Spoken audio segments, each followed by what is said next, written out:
ঠিক আছে, চলেন যাই। আজকে আমাদের ক্লাসে যে টপিক বা যে বিষয়টা নিয়ে আমরা আজকে দেখব বা কথা বলবো সেটা হচ্ছে Google search console. I repeat, Google search console. আমাদের যদি আমি একটু রিকল করি, আমরা জানি গুগলের কয়টা প্রপার্টি আছে বলেন তো? গুগলের কয়টা প্রপার্টি হয়? গুগলের প্রপার্টি কয়টা? তিনটা গুগলের নিজস্ব প্রপার্টি। একটা হচ্ছে গুগল সার্চ কনসোল, আরেকটা হচ্ছে গুগল অ্যানালিটিক্স, আরেকটা হচ্ছে গুগল বিজনেস প্রোফাইল বা গুগল জিএমবি, যেটাই বলি না কেন, গুগল বিজনেস প্রোফাইল বা গুগল মাই বিজনেস। হ্যাঁ, এগুলো হচ্ছে গুগলের নিজস্ব প্রপার্টি, হচ্ছে গুগলের নিজস্ব প্রপার্টি।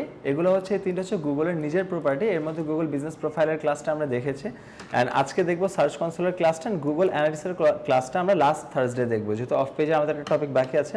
মঙ্গলবার সেটা শেষ করার পর সার্চ কনসোলের পর আমরা অ্যানালিটিক্স এই টপিকটা দেখবো। হ্যাঁ, সো সার্চ কনসোল নিয়ে যদি একটু বলি যে এটা কি, বেসিক্যালি এটা হচ্ছে গুগলের একটা প্রপার্টি যেখানে সার্চ ওরিয়েন্টেড, আই রিপিট, আমার সার্চ ওরিয়েন্টেড যত ডেটা আছে ওই ডেটাগুলোর প্রত্যেকটা রিপোর্ট আমাকে সার্চ কনসোল থেকে নেবে। হ্যাঁ, যে একটা ক্যাজুয়াল এক্সাম্পল দিয়ে বলি যে সাপোজ আমাদের দাঁতে যদি কখনো ব্যথা হয়, আমরা ডায়াগনস্টিক সেন্টারে যাই না, সেখানে যাওয়ার পর হয়তো ডক্টর আমাদের বলে এক্স রে করেন, করার পর একটা রিপোর্ট সে নেয়, রিপোর্ট নিয়ে বোঝার চেষ্টা করে যে সে পরবর্তী স্টেপে কী যাবে বা পরবর্তী ইমপ্লিমেন্টেশনে কী যাবে, অ্যাজ পার সেম।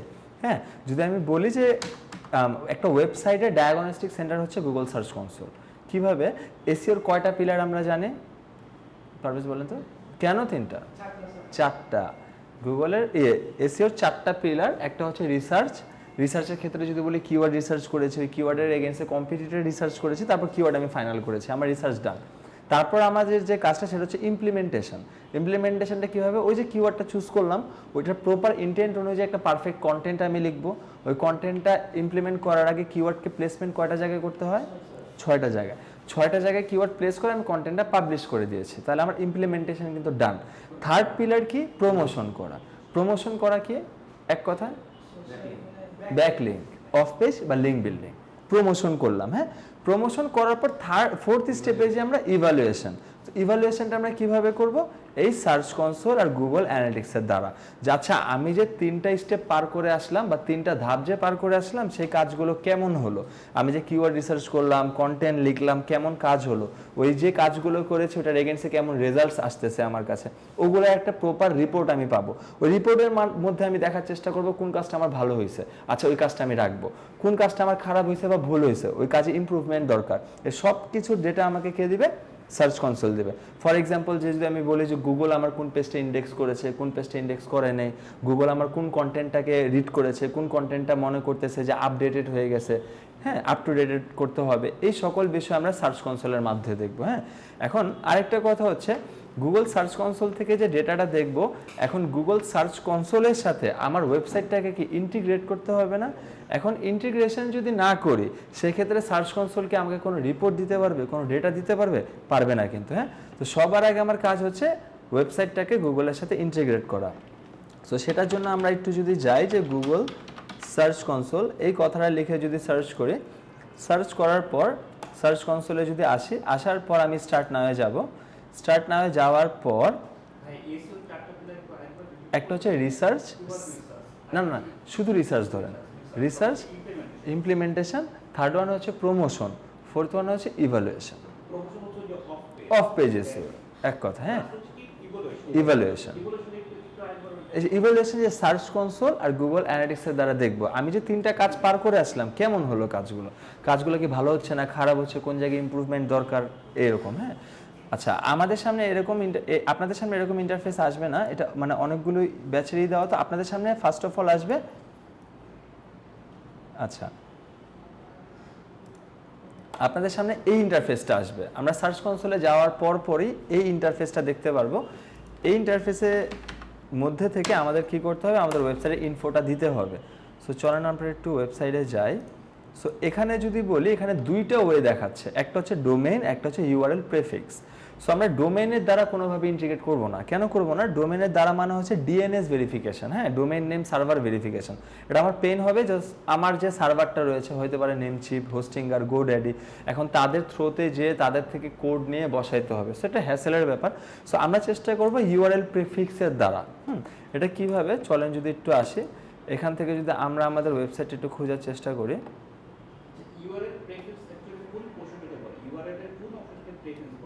না না, ইউআরএল মানে ইউআরএল প্রেফিক্স মানে হচ্ছে ইউআরএল এর দ্বারা, এরকমটা কি বোঝাতে চাচ্ছে। হ্যাঁ, সো এখান থেকে যদি আমরা আসি ESDM 2472, এটা তো মেবি আমাদের আরেকটা আছে না,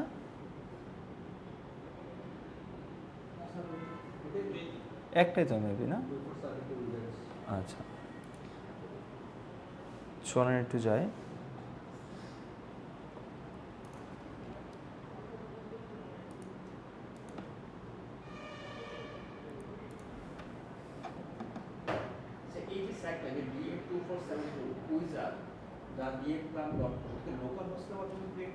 না না না, কি বলছেন, এটা তো আমাদের লাইভ সাইট, এটা আমাদের সাব ডোমেইন না, সি প্যানেল, এটা আমরা লাইভ সাইটে কাজ করছি তো। হ্যাঁ, সো এখান থেকে যদি আসি আমরা জাস্ট আমাদের ডোমেইনটা নিব, ডোমেইন এক্সটেনশনটা নিব, আমরা কিন্তু লাইভ সাইটে প্র্যাকটিস করতেছি। হ্যাঁ, আজকে নেটটা একটু অপেক্ষা তোরও স্লো।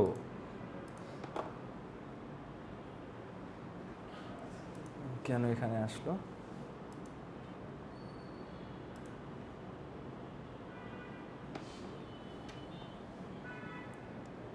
আচ্ছা, সো এখান থেকে যদি আমরা এখান থেকে জাস্ট ডোমেন এন্ড ডোমেন এক্সটেনশনটা নিয়ে নিই, নেওয়ার পর যদি আমি এখানে আসি, আসার পর আমরা ইউআরএল প্রেফিক্সটা দিলাম, দেওয়ার পর কন্টিনিউতে যদি ক্লিক করি,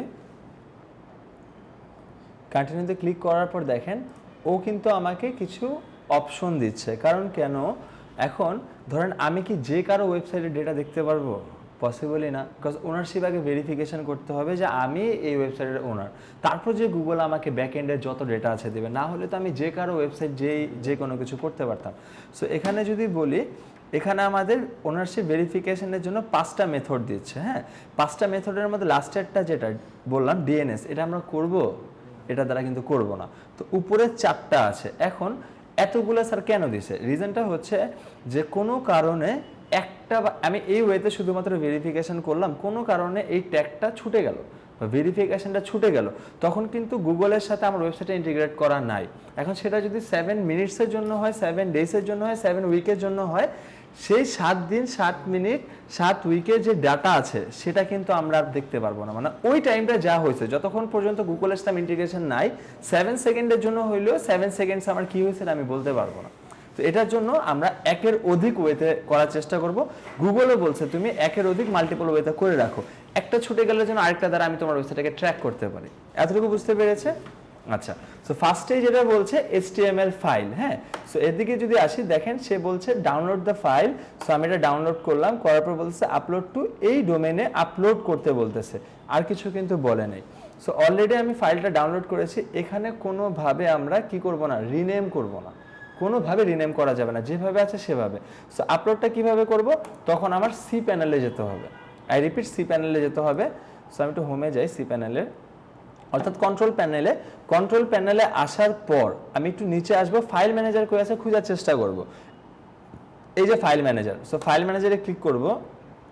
এই জায়গাটায় জাস্ট একটা লেয়ার বুঝলেই হবে যে আমি যখন ফাইল ম্যানেজারে আসলাম, যদি আমরা ইন ফিউচার কখনো আমার ওয়েবসাইটে কাজ করি কিংবা ধরেন আমার ক্লায়েন্টের ওয়েবসাইটে কাজ করতেছি, তখন আমার কাছে সি প্যানেলের অ্যাক্সেসটা আছে। অর্থাৎ আমি কিন্তু মেইন ডোমেইনটাকেই অ্যাড করব, আমি কিন্তু সাবডোমেইন করব না। এখন সাবডোমেইন করার পারপাস কি? কজ আপনাদের তো লাইভ সাইটে দেখানোর জন্য সাবডোমেইন দিয়ে দেখানো হয়। তো আমরা যখন করব তখন একটা মেইন ডোমেইনেই করব। জাস্ট ফাইল ম্যানেজার আসার পর এই যে আপলোড কথাটা দেখতে পাচ্ছি না, আপলোডে ক্লিক করব, ক্লিক করার পর এখানে সিলেক্ট ফাইলে এসে জাস্ট আপলোড করে দিব। বুঝতে পেরেছে? কিন্তু এখন তো আমরা সাবডোমেইনে করতেছি, দেখেন সিরিয়ালে যতগুলো সাবডোমেইন আছে সব এসে পড়েছে না।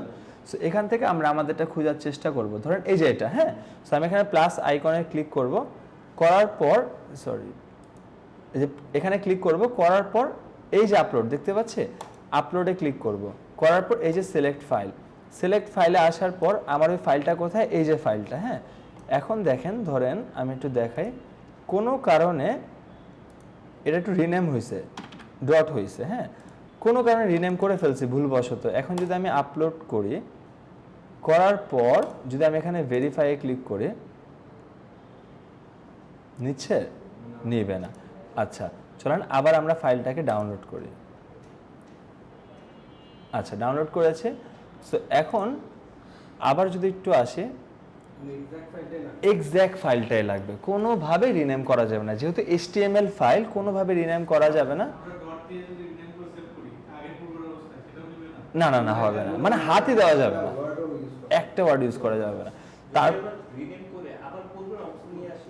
না হবে না, ড্যামেজ হয়ে গেছে এরকম। হ্যাঁ, সো আর না করাটাই সবচেয়ে বেটার, কারণ cPanel আপনাদের আসতে মানা করা হয়েছে না, যত কম কেন একটা কমে একটা দাঁড়িয়ে একটা ফুল স্টপের জন্য যদি কোনোভাবে ডাইমেনশন চেঞ্জ হয়ে যায় পুরো সাইট ক্র্যাশ করবে।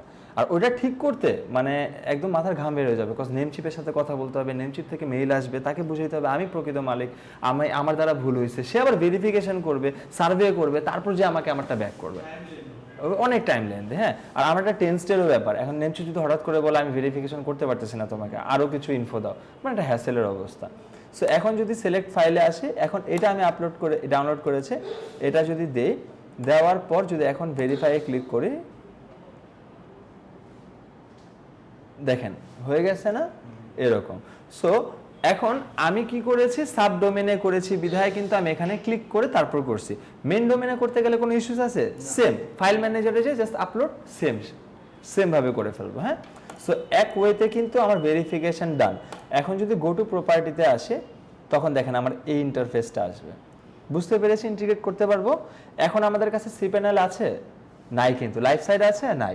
যদি ক্লায়েন্টের কখনো থাকে, ক্লায়েন্টের সাথে যদি ওয়েবসাইট থাকে, তখন আমরা করতে পারবো, জাস্ট ফাইলটা আপলোড করে দেবো cPanel। আচ্ছা হ্যাঁ, আমি দেখাচ্ছি। সেটা তো cPanel এর ওয়ে গেল, ঠিক আছে।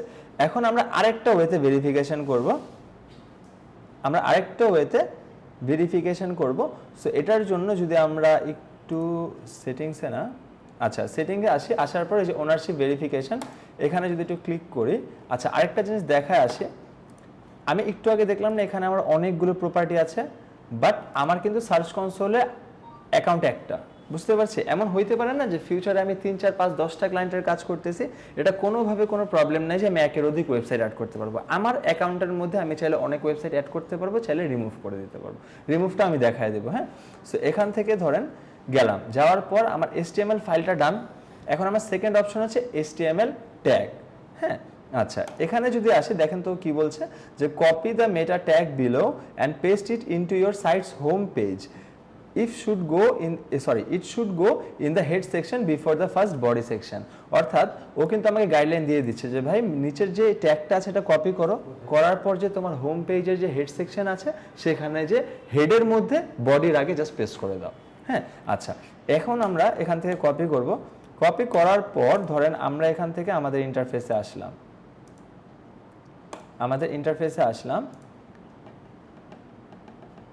আচ্ছা ইন্টারফেসে আসার পর আমরা জানি যে কোনো কোড আমরা চাইলে কই বসাইতে পারি। খেয়াল আছে অন সাইটের ক্লাসে আমরা কোনো কোড বসাইছিলাম, function.php, কোথায় জানো মনে পড়ে? হোম কই?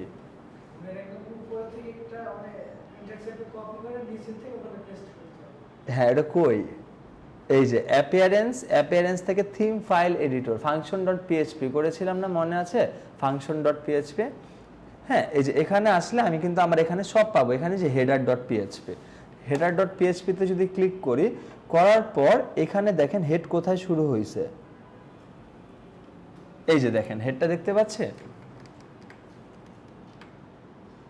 এই যে দেখতে পাচ্ছি না, হেডটা আমার এখানে শুরু হয়েছে, হেডটা শেষ হয়েছে কোথায় যদি আসি, এই যে আমার হেড শেষ হয়েছে, তারপর কিন্তু আমার এখান থেকে বডি শুরু হয়েছে।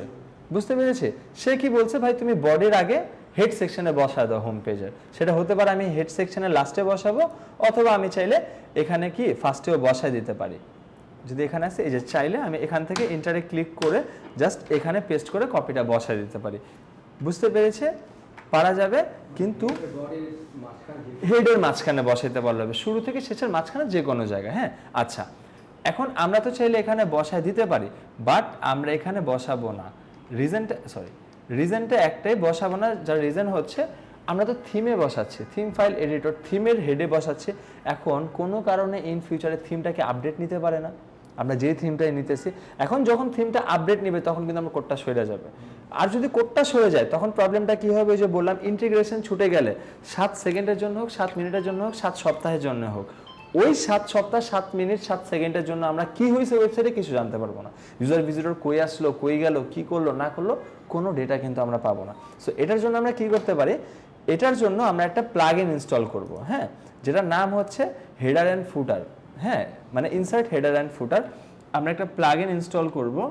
সো এই দেখেন WP হেডার অ্যান্ড ফুটার, মনে ছিল আমরা হেডার অ্যান্ড ফুটার প্লাগইন একটা নিয়েছিলাম, করছিলাম না?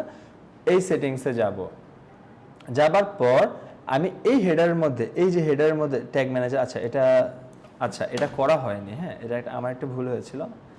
এখানে বডিতে বসানো কেন, আজকে সকালে 2471 ব্যাচের ক্লাস ছিল, তো তাদের অ্যানালিটিক্সের ক্লাস ছিল, আমি ভুলে 72 এ ডোমেনে ঢুকে গেছিলাম। হ্যাঁ, এটার জন্য তো চলেন আমরা আবার আনইনস্টল করে আবার ইনস্টল করি। হ্যাঁ, তাহলে আমরা একটু ধরতে পারবো যে কি প্লাগইনটা বেসিক্যালি আমরা নিয়েছিলাম। সো এখান থেকে এটাকে আমি ডিঅ্যাক্টিভেট করে দিই।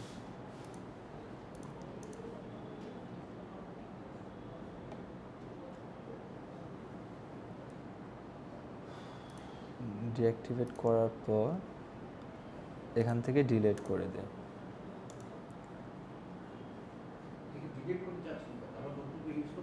হ্যাঁ, কারণ আমরা তো দেখিনি এটা আর কি, এটার জন্য, কারণ এটা দেখানো হয়নি অন সাইটে। হ্যাঁ, এটার জন্য আর কি ডিলিট করা।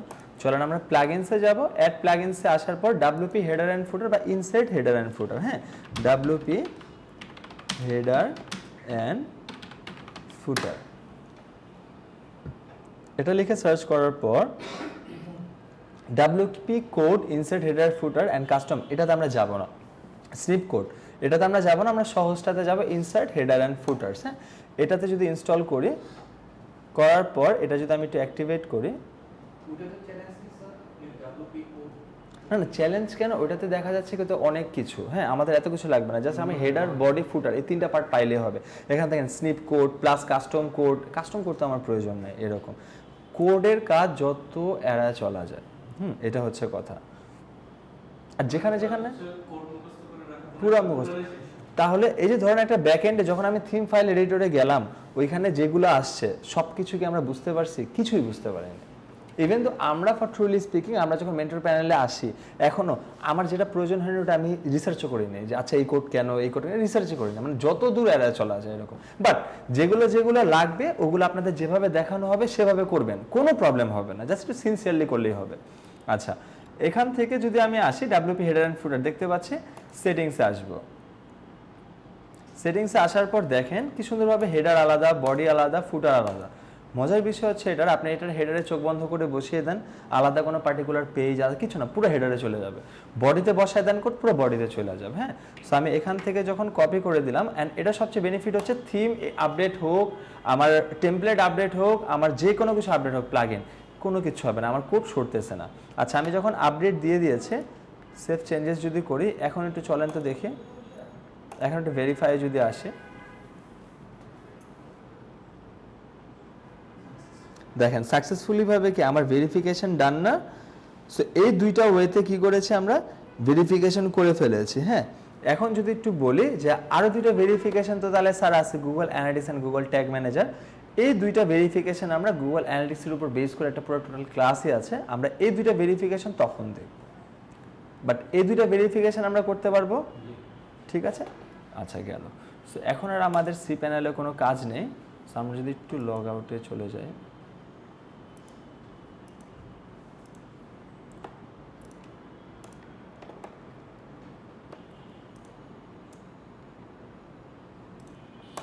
আচ্ছা, আমাদের কাজ কিন্তু এতটুকু পর্যন্তই ছিল। হ্যাঁ, আর সার্চ কনসোলের ক্লাস অনেক ছোট, সো এখান থেকে জাস্ট ওভারভিউতে এখন চলে যাব। আমার ভেরিফিকেশন হয়ে গেছে, ভেরিফিকেশন হয়ে যাওয়ার পর এই যে ওভারভিউ, হ্যাঁ, ওভারভিউর মধ্যে যদি বলি আমার পারফরমেন্সটা কেমন ছিল, মানে 2 দিন 5 তারিখ 21 তারিখ, যদিও আমাদের একটা সাবডোমেন দেখে কিন্তু ডেটা শো করতেছে না, বাট এগুলো আমি একটু ধরিয়ে দেওয়ার চেষ্টা করব। কোনো ধরনের চ্যালেঞ্জেস নাই, চ্যালেঞ্জেসটা হলো ইন্টিগ্রেশন করা, আর কিচ্ছু না। ইন্টিগ্রেশন হয়ে গেলে আমরা ইন্টারফেস দেখলে বুঝতে পারবো, অ্যাজ পার টুলসের মতন, আর কিছু না। হ্যাঁ, সো এখানে আসার পর দেখেন এই যে এখানে কত 0 টোটাল ওয়েব সার্চ ক্লিকস, কত ক্লিক আজকে হয়েছে, কালকে হয়েছে, পরশু হয়েছে, আফটার টুমোর, এগুলো দেখাবে। ইন্ডেক্সিং অর্থাৎ গুগল কেমন কি ইন্ডেক্স করেছে, এক্সপিরিয়েন্স দেখাবে। এনহ্যান্সমেন্ট এটা আমাদের লাগবে না, পারফরমেন্সটাই আমাদের একটু দেখতে হবে। পারফরমেন্সে যদি আসে, দেখেন এখানে বলছে টোটাল ক্লিকস, এটা বুঝতে পেরেছি, অর্থাৎ আমার ওয়েবসাইটে কেমন ধরনের ক্লিক আসছে। কিওয়ার্ড লিখে সার্চ করলো, সার্চ করার পর আমার ওয়েবসাইটটা সামনে গেল, আসার পর কেমন ধরনের ক্লিক পড়েছে, বিষয়টাকে বুঝতে পেরেছে। ধরেন আমি লিখলাম, হ্যাঁ ক্লিক ভিজিটর আসলে এক্স্যাক্টলি ঢুকে গেল কতগুলো, এই যে এটা কিওয়ার্ড লিখে সার্চ করলাম, এখন ক্রিয়েটিভও আসছে, LCBSও আসছে। এখন আমি এখানে ক্লিক করছি না, উনি ক্লিক পাবে, বাট ওনাকে ক্লিক করছি করিনি, উনি ক্লিক পাবে না। এটা দেখাচ্ছে যে কতগুলো ক্লিক টোটাল পড়লো। আচ্ছা, কত তারিখে পড়লো এই জিনিসও কিন্তু এখান থেকে শো করবে। আপনি চাইলে লাস্ট 24 আওয়ার্সের ডেটা দেখতে পারবো, লাস্ট 7 ডেজের, লাস্ট 28 ডেজের, লাস্ট 3 মান্থসের, লাস্ট আমরা চাইলে 16 মাস পর্যন্ত দেখতে পারবো। কারণ আমি যখন একটা ক্লায়েন্টের কাজ নেব, আমি তো তার পারফরমেন্সও চেক করব, কারণ সে তো আমাকে চার্জ করবে। এর আগে আমার একটু স্টাডি করা ভালো, যে তুমি আমাকে যতই বলো তোমার পারফরমেন্স ওরকম ছিল, আমি এই 6 মান্থসে এটা নিয়ে আসছে, তা সে তো ক্লিক টাইমও দেখাবে, কিন্তু টাইমের ডেটাটা আমরা বেসিক্যালি পাবো হলো অ্যানালিটিক্সে, বাট টাইমের থেকে বেশি হচ্ছে যে জাস্ট আমরা ক্লিকটা দেখলেই হবে আর কি এরকম। কজ কান্ট্রি ওয়াইজ মেটার করে, তো আমরা অ্যানালিটিক্স একটু বুঝতে পারবো যে আমার ক্লায়েন্ট যে কান্ট্রির ওই টাইম জোনে আমার লাগবে। আর এখানে সার্চ কনসোলে আমি এট এ টাইমের কাজ পাচ্ছি না, এটা আমার এভারেজ দিচ্ছে, বাট অ্যানালিটিক্সে আমি রিয়েল টাইম ডেটা পাবো যে মাত্র আমাদের কি ক্লিক হয়েছে। আপনাদেরকে নিয়ে আমরা করার চেষ্টা করবো। তো আরেকটা হচ্ছে টোটাল ইমপ্রেশন। ইমপ্রেশনটা কি বলেন তো ফাইবারের ক্লাসে? ভিজিটর প্লাস ধরেন এই যে কিওয়ার্ডটা লিখে আমি সার্চ করলাম, এখন ক্রিয়েটিভ আর উনি আমার চোখের সামনে আসছে না, আমার ইন্টারফেসে, আমার মনিটরের, এরা তিনজন আমার কি পেলো, ইমপ্রেশন পেলো। বাট আমি ক্লিক করছি এক জায়গায়ও, এখনও ক্লিক করিনি, ক্লিক কেউই পায়নি, ইমপ্রেশন তিনজনই পাইছে। এর আগের বার যখন ক্লিক করেছিলাম, ক্রিয়েটিভ ক্লিক পেয়েছে প্লাস ইমপ্রেশন পেয়েছে, বাট আরো দুইজন যে নিচে আছে তারা কি শুধুমাত্র ইমপ্রেশন পেয়েছে। না কেন, এখন 1 থেকে 10 মিটার না, এখন ধরেন 3 জন আসছে, আমি আমার কাঙ্ক্ষিত যে সার্ভিস বা চাহিদাটা আমি নিয়ে নিছি, প্রোডাক্ট বা সার্ভিস, আমি তো নিচে যাইনি। আমি যদি নিচে না যাই তাহলে 4 নাম্বার, ফার্স্ট নাম্বার এসিআরপিতে 4 নাম্বার পজিশনে যে আছে সেও ইমপ্রেশন পায়নি। অর্থাৎ আমার ইন্টারফেসে চোখের সামনে আসছে কিনা। ফাইবারে যখন গিগ আমরা পাবলিশ করেছি, ইমপ্রেশন আসতো না। ইমপ্রেশন মানে কি, চোখের সামনে গেছে। আমার প্রশ্নটা হচ্ছে যে এখানে আপনার তো সাইট প্রোগ্রাম 10টা শো করবে, ফার্স্ট পেজে তো 10টাই শো করবে, হ্যাঁ ইন্টারফেসে আসে না, তাহলে আসবে না। চলে যাই তাহলে কি আর আসবে, মানে যেটা আমার চোখের সামনে যদি আমি নিচে লগ ব্যাক, তাহলে আমি যেটা বললাম যে প্রথম 10টা আজ নাও আসবে না, 10টা বাইরে যারা থাকে তার তো আশা করি চান্সই নাই। হ্যাঁ, চান্স হতে পারে যদি সে সেকেন্ড পেজে যায়, এক্স্যাক্টলি, যদি মনিটরে তার ওয়েবসাইটটা শো করে। হ্যাঁ, ইমপ্রেশন 100টা আসা মানে ক্লিক একটা আসবে। ইমপ্রেশন 1000 আসলে 10টা ক্লিক আসবে, যেমনটা ফাইবার আমরা দেখছি। ইমপ্রেশন আসতো না, অ্যাক্টিভ আছে 27টা ইমপ্রেশন, পরের দিন 36টা ইমপ্রেশন, 100টা ইমপ্রেশন, তারপর কিন্তু একটা ক্লিক পড়ছে কিন্তু অর্ডার আসে নাই। এরকম ক্লিক করবে 100 200, তারপর যে আমার অর্ডার আসবে, এরকম বিষয়টা। হ্যাঁ, সো এখন ধরেন আবার একটু নিচে আসলাম, তখন কিন্তু ও ইমপ্রেশন পেয়েছে, ও ইমপ্রেশন পেয়েছে, ও ইমপ্রেশন পেয়েছে। বুঝতে পেরেছি বিষয়টুকু, চোখের সামনে আসছে আমার, এতটুকু ক্লিয়ার, ক্লিক আর ইমপ্রেশন নিয়ে। আচ্ছা, তারপর হচ্ছে এভারেজ সিটিআর। সিটিআর এর ফুল মিনিং হচ্ছে click through rate. I repeat, CTR এর ফুল মিনিং হচ্ছে ক্লিক থ্রো রেট। এটা কি, এভারেজ যেহেতু বলতেছে, এখন আমার ইমপ্রেশন 20টা আসছে আমার ওয়েবসাইটে, ক্লিক পড়েছে ধরেন 2টা, তাহলে এভারেজে আমার এভারেজ সিটিআর কি হবে, ক্লিক থ্রু রেট এভারেজ হবে 10টায় 1টা, মানে 10টা ইমপ্রেশন, মানে কয়টা ইমপ্রেশন আপনি কয়টা ক্লিক পেলেন এভারেজে, এই বিষয়টা হচ্ছে এভারেজ সিটিআর। যদি আমার 40টা ইমপ্রেশন আসে 4টা ক্লিক পড়ে, তাহলে আমার এভারেজ সিটিআর কত? হ্যাঁ, মানে প্রতি 10 জনে 1 জন আসছে। এখন আমার 80টা ইমপ্রেশন পড়েছে, ক্লিক পড়েছে 4টা, তাহলে এক্স্যাক্টলি 20টা ইমপ্রেশনের এগেইনস্টে আমার একটা ক্লিক আসছে। এটাই সে বলতেছে যে ভাই তোমার এতগুলো ইমপ্রেশনের মধ্যে এভারেজ তোমার এতগুলো ক্লিক পড়তেছে, এটা দেখাচ্ছে এভারেজ পজিশন। এভারেজ পজিশনটা হচ্ছে যে ফার্স্ট এসিআরপিতে আমি আছি, কখনো 2-এ কখনো 4-এ। হ্যাঁ, যখন আমরা আমরা কম্পিটিটর অ্যানালাইসিসের ক্লাস দেখেছি যে আমরা অ্যাকচুয়াল কম্পিটিটর দেখবো, তখন এমন হয়েছে না স্যার আমি 10 জনকে লিস্ট করেছি, কালকে যখন দেখতেছি যে ফার্স্ট এসিআরপির একজন 2 নম্বরে চলে গেছে, আবার 2 নম্বরে একজন আগে এসে পড়েছে, এরকমটা হয়েছে না। সো সে আমাকে এভারেজ পজিশনটা আমার দিবে। সো এই 4টা জিনিস বুঝতে পেরেছে। আচ্ছা, আপনার এটা আপনার ইচ্ছা। লাস্ট এভারেজ পজিশনটা কত দিনের, লাস্ট 30 ডেজ।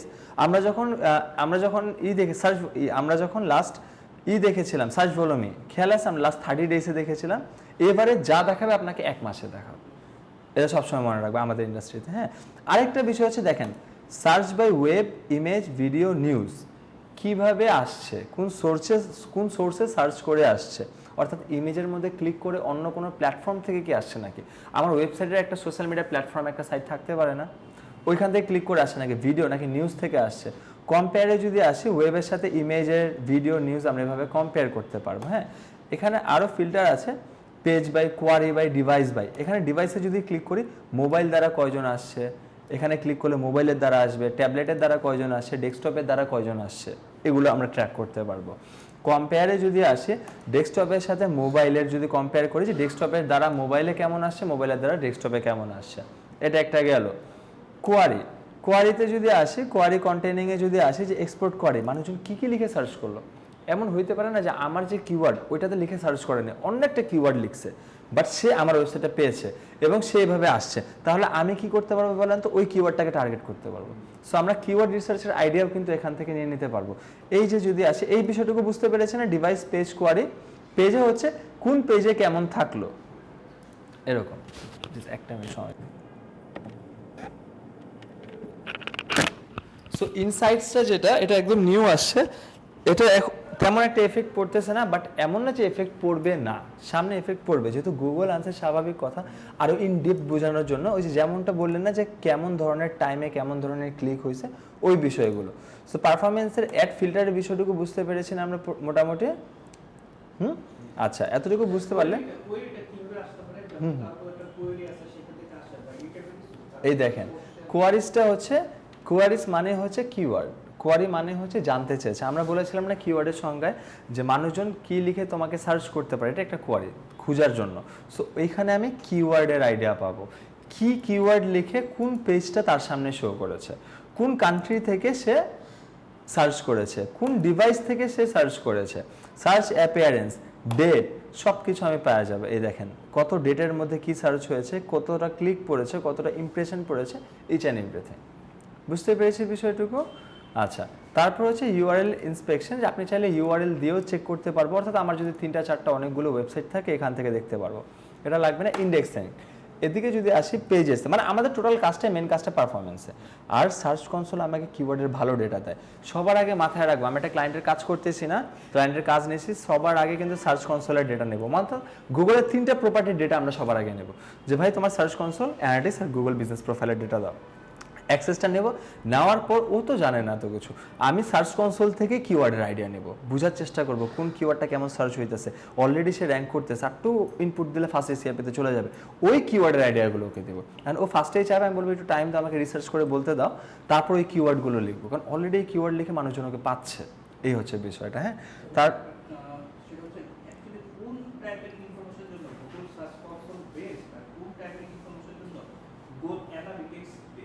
সার্চ ওরিয়েন্টেড যত ডেটা আছে ওইটার জন্য সার্চ কনসোল, আর অ্যানালিটিক্সটা হচ্ছে ডেমোগ্রাফিক্যাল যত ডেটা আছে, যেমন কোন দেশ থেকে সার্চ হইলো, কেমন সার্চ হইলো, ওগুলো।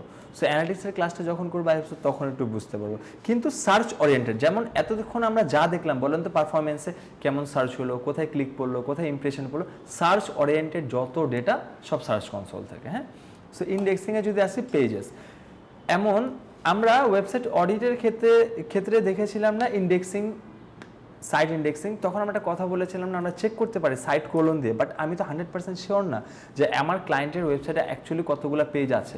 এমন হইতে পারে না কিছু পেজ ইন্ডেক্সিং করে নেই, এখন আমি তাকে বললাম তোমার এতগুলো পেজ এনে, সে বলবে আমার তো আরও পেজ আছে। তো এটার জন্য আমি খালি ডিসকারেজ ইন্ডেক্সিং দেওয়া থাকলে, সো এখানে বলে দিবে যে কেন পেজগুলো ইন্ডেক্স হয় নেই। আমরা চাইলে আবার রিইন্ডেক্স করাইতে পারবো। হ্যাঁ, যেমন সোর্স কই থেকে, ভ্যালিডেশন, ট্রেন্ড, পেজেস, কোন পেজটা এখন ইন্ডেক্স হয়নি, তখন আমরা কি করবো, ওই পেজ নিয়ে কাজ করে রিকোয়েস্ট পাঠাবো, ভাই তুমি একটু ইন্ডেক্স করো। রিকোয়েস্টটা কোথায় পাঠাবো, এটা আসার আগে একটু চলেন সাইট ম্যাপে আসি। সাইট ম্যাপটা হচ্ছে, খেয়াল আছে, আমরা এক্সএমএল সাইট ম্যাপ কয় ধরনের হয়? 2 ধরনের, HTML, XML, ঠিক আছে, আমাদের জন্য, গুগলের বটের জন্য। সো আমরা XML সাইট ম্যাপটা তাহলে কোথায় ইন্ডেক্স করব, এই জায়গাটা, এই যে সাইট ম্যাপের জায়গাটা দেখতে পাচ্ছি। সো ধরেন এখানে স্ল্যাশ সাইটম্যাপ এক্সএমএলটা কিভাবে বের করে জানি আমরা বলেন তো এক্সএমএলটা হ্যাঁ XML exactly sitemap dot XML এটা লিখে যখন সার্চ করলাম সার্চ করার পর কিন্তু আমার সাইটম্যাপে এসে পড়বে হ্যাঁ এই যে এসে পড়লো হ্যাঁ এসে পড়ার পর এই যে এখান থেকে আমি জাস্ট এতটুকু নিব কেন নিব অলরেডি তো এই প্রেফিক্সটা দেওয়াই আছে এই ইউআরএলটা আই হোপ সো এখানে দেওয়াই আছে হ্যাঁ এই দেখেন দেওয়াই আছে না আমি জাস্ট এতটুকু দিয়ে দেব দিয়ে জাস্ট এখানে সাবমিটে ক্লিক করব আমার ইনডেক্স হয়ে গেল বুঝতে পেরেছি বিষয়টুকু আবার কোনো কারণে আমার পেজটা কনফিগারেশন করা দরকার আমি যাব যে ডিসকারেজ ইন্ডেক্সিং দিয়ে কাজ করব করার পর ডিসকারেজটা উঠিয়ে দেব উঠিয়ে আবার সাইটম্যাপটাকে ইনপুট করে দেব মানে আমি যখন এক্সএমএল সাইটম্যাপটা দিয়ে দিচ্ছি তখন কিন্তু গুগলের বট পুরো ওয়েবসাইটে সাইটম্যাপটা পেয়ে যাচ্ছে এরকম কোথায় কোন স্ট্যাটাস কেন এক্সএমএল আমাদের তো কিছুই নাই সাইটম্যাপে মানে কিছুই নাই হ্যাঁ মানে কিছুই পাওয়া যাচ্ছে না স্ট্যাটাস মানে কিছুই নাই হ্যাঁ এটা ঠান্ডা লাগছে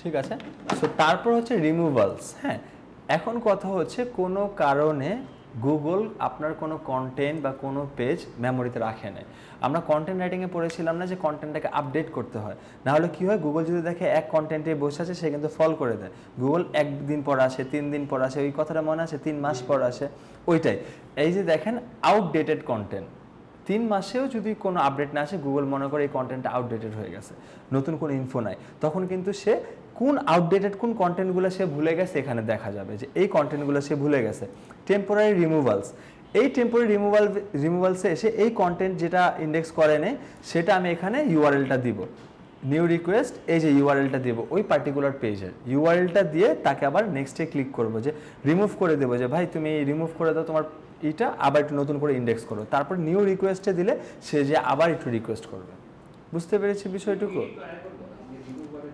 ধরেন টেম্পোরারি রিমুভাল মানে আপনাকে গুগল একবারে বাদ দিয়ে দেয়নি কোনো কারণে সে আপনাকে একটু স্কিপ করছে আপনার কোনো একটা কন্টেন্ট যেটা আউটডেটেড হয়ে গেছে আপডেটেড না তার কাছে মনে হচ্ছে এই কন্টেন্টটা 3 মাস 4 মাস 5 মাস ধরে কোনো আপডেট আসে না এই কন্টেন্টটা তাহলে পুরনো হয়ে গেছে এখন আমার ইউজার ভিজিটরের জন্য তো আপডেটেড কন্টেন্ট লাগবে সে কোনো কারণে ভুলে গেছে বা বাদ দিয়ে দিছে সে আর ইন্ডেক্স করে না এখন গুগল যদি ইন্ডেক্স না করে আমার কন্টেন্টটাকে র্যাঙ্ক করবে না তো এখানে এসে আমি দেখবো যে গুগল কোন বিষয়গুলো বা কোন কন্টেন্টগুলোকে সে ইন্ডেক্স করেন কন্টেন্টের মধ্যে ইউআরএল মানে হচ্ছে একটা কন্টেন্ট একটা পেজে আছে ওই পেজটাকে সে ভুলে গেছে তখন আমরা এখানে এসে টেম্পোরারি রিমুভাল আছে না যে নিউ রিকোয়েস্ট এই দেখেন এখানে বলছে need to urgently remove content from Google search new রিকোয়েস্টে আসবো আসার পর এখানে ইউআরএলটা দিব যে রিমুভ দিস ইউআরএল অনলি অথবা remove all URLs with prefix আচ্ছা এটা না এদিকে হচ্ছে আমরা যদি রিমুভ করতে চাই হ্যাঁ আর এখানে ক্লিয়ার স্নিপেটে আসার পর সেভ সার্চ ফিল্টারিংয়ে যদি আসি স্ট্যাটাসে যদি আসি এই যে রিকোয়েস্টেড অর্থাৎ কোন কোন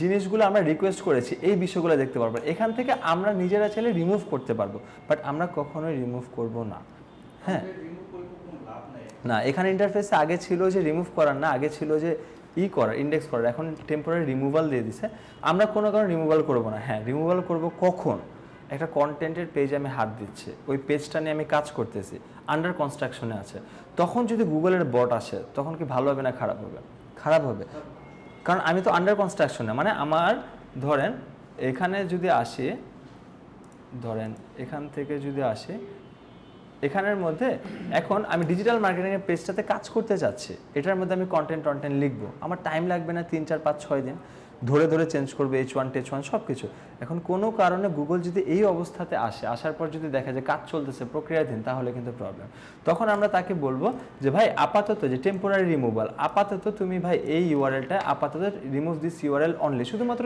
এই ইউআরএলটা আপাতত তুমি কোনোভাবে কিছু করো না আর যখন remove all URLs with the prefix এটা যাবে তখন কি হবে সে আমার টোটাল সাইটটাকে ইন্ডেক্স করা অফ করবে বুঝতে পারতেছি ডিসকারেজ ইন্ডেক্সিং তো একটা ওয়ে টিক মার্ক আর এটা হচ্ছে গুগলের বটকে আমি থামায় রাখবো পরবর্তীতে এসে যেটার কথা আমরা বললাম যে পরবর্তী রিকোয়েস্ট করবো কিভাবে এই জায়গার মধ্যে আমরা পাবো যে টেম্পোরারি যে রিমুভালটা আছে এই রিমুভালটা সরিয়ে দেওয়ার তখন আমরা রিকোয়েস্ট করে সরিয়ে দিতে পারবো কোথায় যাচ্ছি পারবেশ ঘুমাচ্ছি না তো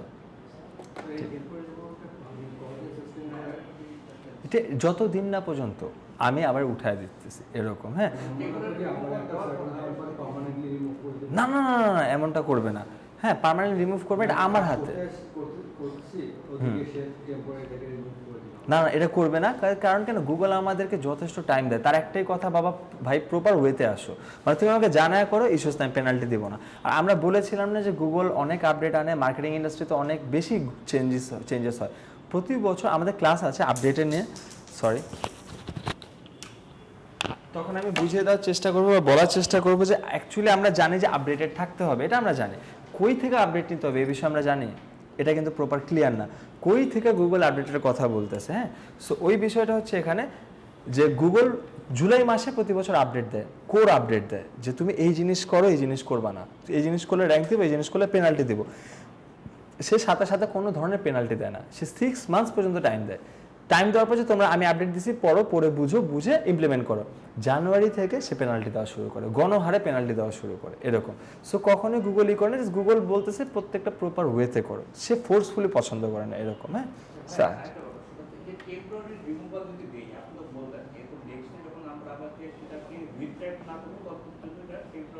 রিমুভ হয়ে থাকে। না না, এখানেই আসবে আর কি, এখানে এসে পড়বে তখন আমরা। এখানে তো আপাতত কিছু আসেনি। হ্যাঁ, এই দেখেন রিকোয়েস্টেড স্টেটাস এরকম করে দেখতে পাবো যে রিকোয়েস্ট আছে, অ্যাকসেপ্ট করেছি কিনা, ইউআরএল টাইপ রিকোয়েস্ট, তখন এখান থেকে একটা বাটন অ্যাড হবে, তখন চাইলে আমরা রিমুভ করে ফেলতে পারবো এমন। হ্যাঁ হ্যাঁ হুম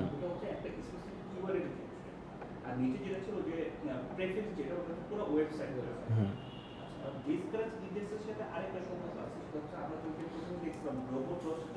হ্যাঁ সাইট, হ্যাঁ কোনটা কোনটা না না, ভিন্ন ভিন্ন বলতে কি, ডিসকারেজ ইন্ডেক্সিং যখন আমি বলতেছি, ডিসকারেজ ইন্ডেক্সিংটা কখন করব, যখন আমি একটা ডোমেইন কিনছি, আমার সাইট কিছুই রেডি হয় নাই, তখন আমি ডিসকারেজ ইন্ডেক্সিং, যে ভাই তুমি আইসোই না, মাত্র আসছে এরকম, আইসোই না। robots.txtটা হচ্ছে গুগলের বটকে আমি আলাদা আলাদা ধরে ধরে ইনস্ট্রাকশন দিচ্ছি, তুমি এই পেজ ভিজিট করো, এই পেজ ভিজিট করো না, এরকম। robots.txt আমরা যাব না।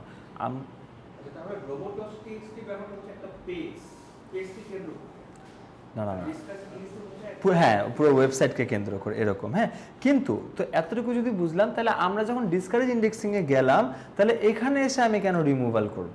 এটা কোয়েশ্চেন থাকতে পারে না?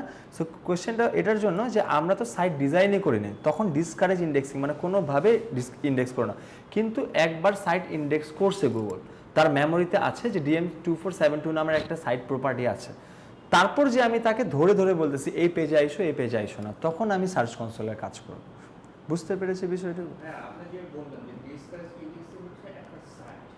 সাইট না মানে পুরো সাইটের জন্য বন্ধ কথা।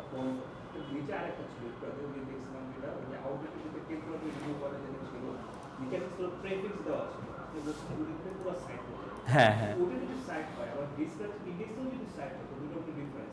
ডিফারেন্সেসটা হচ্ছে সবাই তো সার্চ কনসোলের কাজ পারে না।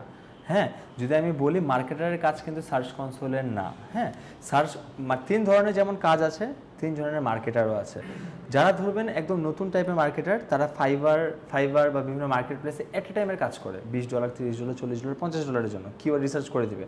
তার থেকে একটু ধাপ মিডলে যদি যাই, তারা প্রজেক্ট বেসিসে কাজ করে, 3 to 6 মান্থসের প্রজেক্ট নেয়। তার ধাপে যদি যাই, তারা শুধুমাত্র সার্চ কনসোল অ্যানালিটিক্স নিয়ে কাজ করে। কি কাজটা তাহলে তারা করে কোনো কারণে সার্চ কনসোল থেকে ওয়েবসাইটে যে আমরা যে ইন্টিগ্রেট করলাম ছুটে গেছে, ওই কাজটা জাস্ট আমি করে দেবো, তোমার সার্চ কনসোলে আমি আবার ইন্টিগ্রেট করে দেবো, আমার কাজ এতটুকু। যারা শুধু কাজ করে অ্যানালিটিক্যাল যে কাজগুলো, মানে একদম হাই লেভেলের কাজ ওরকম। হ্যাঁ, জাস্ট 3টা জিনিস মাথায় রাখেন। যখন ডিসকারেজ ইন্ডেক্সিং করেছি, তখন আমরা একটু নিউ কামার ছিলাম। তারপর যেমনটা লোকাল হোস্টে আমরা করেছি, তারপর অনসাইটে গেছি, লাইভ সাইটে শিখছি, সার্চ কনসোলে আসছে, আমরা অনেক বড় হয়ে গেছি, মানে আমরা মোটামুটি কাজ ভালো জেনে গেছি। এই টাইমটা হচ্ছে একটা মানে প্রো লেভেলের কাজ যদি বলি, সার্চ কনসোল অ্যানালিটিক্সের কাজ। হ্যাঁ, আচ্ছা, তারপর হচ্ছে কোর ওয়েব ভাইটাল।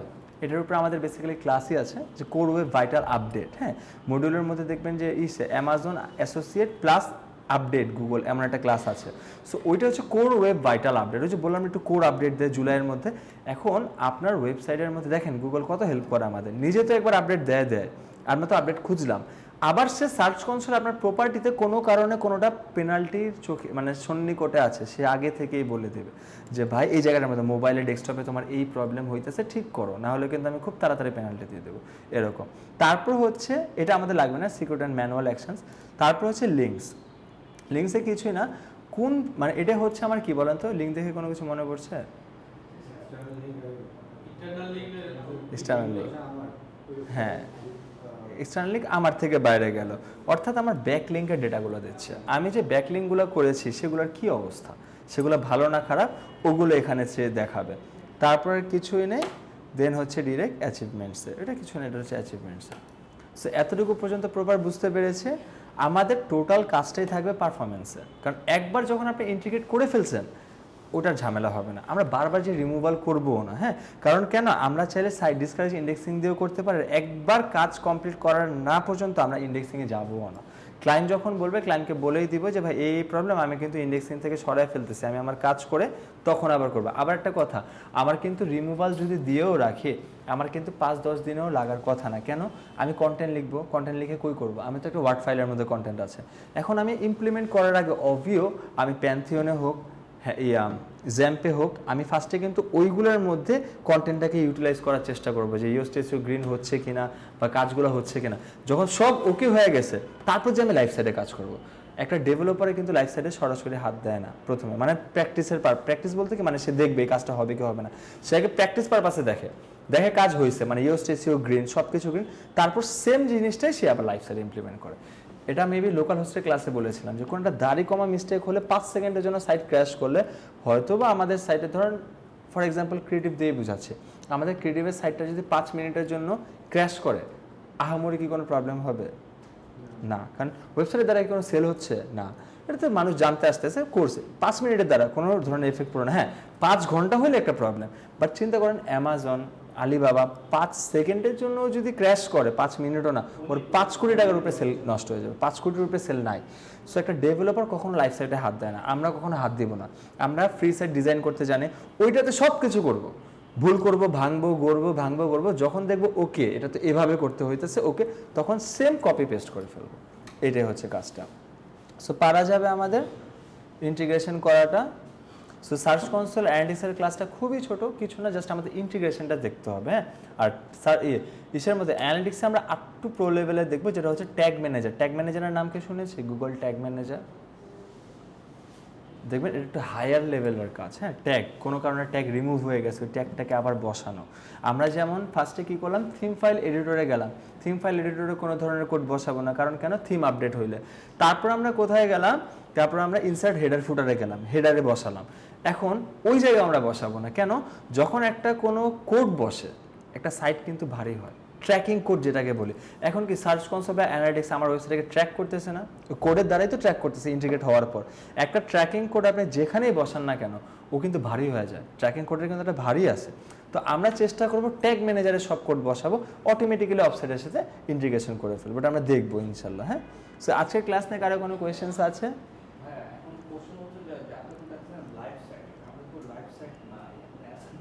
না না, এটাই কথা। অ্যাসাইনমেন্টটা হচ্ছে আমরা সি প্যানেলের মধ্যে যেটা বসেছি HTML ফাইল, ওটা তো বসাতে পারছি না, HTML ট্যাগ যেটা ওইটা আমরা বসাতে পারবো ইজিলি। কীভাবে? থিম ফাইল এডিটর ড্যাশবোর্ড আমার প্যান্থিয়নের আছে, সেখানে বসায় দেবো, পারা যাবে? বুঝিনি কে কে? এই ধরেন আমার এইটা আর আপনাদের প্যান্থিয়নের মধ্যে কোনো ডিফারেন্সেস আছে? না, থাকবে না, আমি আগে বলে দিই, থাকবে না। সেটা এমন, আমাদের স্টুডেন্ট লাইফ থেকে 3 দিন ক্রস হলে তাকে খুঁজে পাওয়া যায় না। হ্যাঁ, নতুন অ্যাকাউন্ট ক্রিয়েট, হ্যাঁ নতুন অ্যাকাউন্ট করতে হবে। হ্যাঁ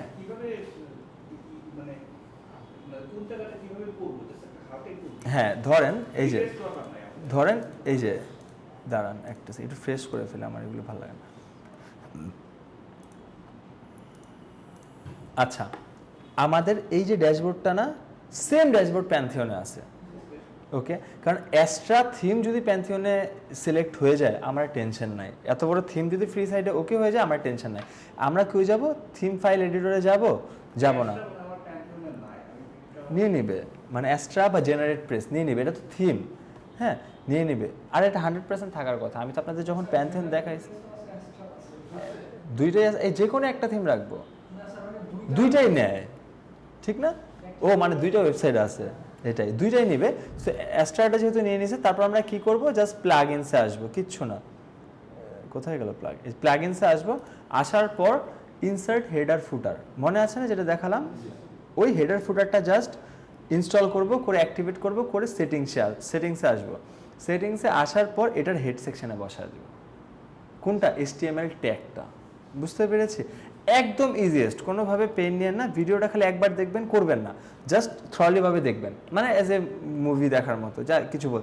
তারপর যে ভিডিও দেখে দেখে করেন, কারণ কেন, সার্চ কনসোল, গুগল অ্যানালিটিক্স, এগুলো ওয়েবসাইট ডিজাইন, এগুলো আমার মুখস্থ করার কিছু আছে, দেখে দেখে করেন।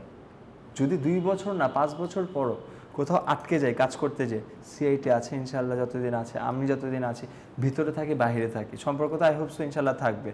ইউটিউব ততদিন আপনারাই বুঝে যাবেন নতুন কি আপডেট আসে, কীভাবে কী করবো। সো কোনো ধরনের এফেক্ট নেই, এই থিংসগুলো ভিডিও দেখে দেখে করেন। বাট 5টা থিংস আমার একদম লিপের মধ্যে থাকতে হবে: keyword research, website audit, SEO setup, guideline, তারপর হচ্ছে on page SEO, competitor analysis. এই 5টা জিনিস ঘুমের মধ্যে থেকে যদি আমাকে কেউ জিজ্ঞেস করে, আমি যেন ঘুমের মধ্যে তারা বলে দিতে পারি যে হ্যাঁ অ্যাকচুয়ালি, যে ঘুমের মধ্যে মানে আমার যেন পুরোপুরি নলেজ থাকে, এই জিনিসটা এভাবে করা হয়ে যাবে, নাহলে আমি পারবো না। বাকি যে থিংসগুলো আছে আমি বলতেছি ভিডিও দেখে দেখে করেন, পরেরটা আমি দেখে নেবো, আগে কাজ নিয়ে আসেন, পরে আমি দেখে নেবো। হ্যাঁ, সো কিন্তু এটা মেন সমস্যা কেন, কিওয়ার্ড রিসার্চ যেদিন আপনাদের আমি ম্যানুয়ালি করতে দিছি, আই হোপ সো 3 ঘন্টার নিচে কেউ করতে পারেননি, পারছেন? আর আমারই লাগছে 4.5 ঘন্টার উপরে, কারণ এক্সেলে তখন আমি অত কাজ পাই না। আচ্ছা, এই ভিডিওটা এতটুকু পর্যন্ত রাখি, বুঝতে পেরেছি?